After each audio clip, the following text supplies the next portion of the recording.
So something fascinating just came up, and I wanted to record it because it seemed like something important to me.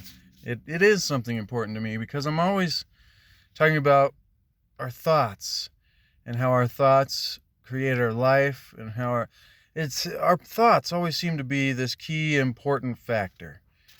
And so I'm always telling people, or at least in my videos, I'm telling the camera, whoever decides to listen, and it's like, choose the kind of thoughts that you want to have. And so I've been giving the impression to people or to the camera this idea that you are responsible for the kind of thoughts that you have because you have the ability to choose them.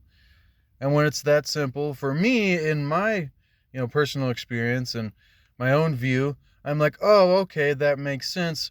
I'll choose different thoughts. And but it was very interesting the way Dan Millman put it, and it made me feel bad because he was talking about your thoughts are like the weather, or your thoughts and your emotions and these kind of things. And I'm always talking about regulating your emotions or your thoughts, like controlling them or choosing them through an understanding, through understanding how you can choose them and control your emotions, which is a process in itself. But I feel bad because I think I made a mistake. It's a way to think of something in multiple ways, but I feel bad in telling people that they're responsible for their thoughts, because I don't know if that's exactly the right way to say it when I'm trying to say choose your thoughts. And so I hope I wasn't giving an impression that, like, all the terrible thoughts that you may have or terrible emotions that you may experience are like your fault. And so, because he was describing your thoughts and your emotions like the weather, and so he goes, you are not responsible for the weather. If it's terrible weather outside, you're not going to be, it's not your fault. And so don't feel bad about it. And so I thought it was very important to make this distinction when talking about your thoughts and your emotions, and being responsible for choosing your thoughts and your emotions and the ones that you want to experience. But it's important to remember this key distinction from Dan Millman this morning, as I'm doing my research, like always, ladies and gentlemen, is it's like, don't feel bad because you feel bad. It's not your fault. It's very natural. Think of it as a storm. Don't feel bad because it's storming outside. It's very natural, and it's not your responsibility. But you can notice that it's storming outside, and then begin to choose a new way. So it's not so much you are responsible for the thoughts that you have, but it's you are responsible for the thoughts that you choose after the random ones that you have naturally.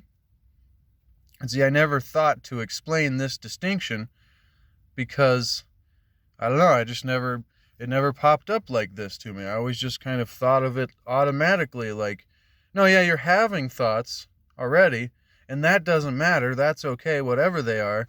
But then you notice them as the observer, and then you change them through practice and conscious effort, and through other techniques like deep breathing. And there's many techniques that you can look up about how to change your state emotionally and physically.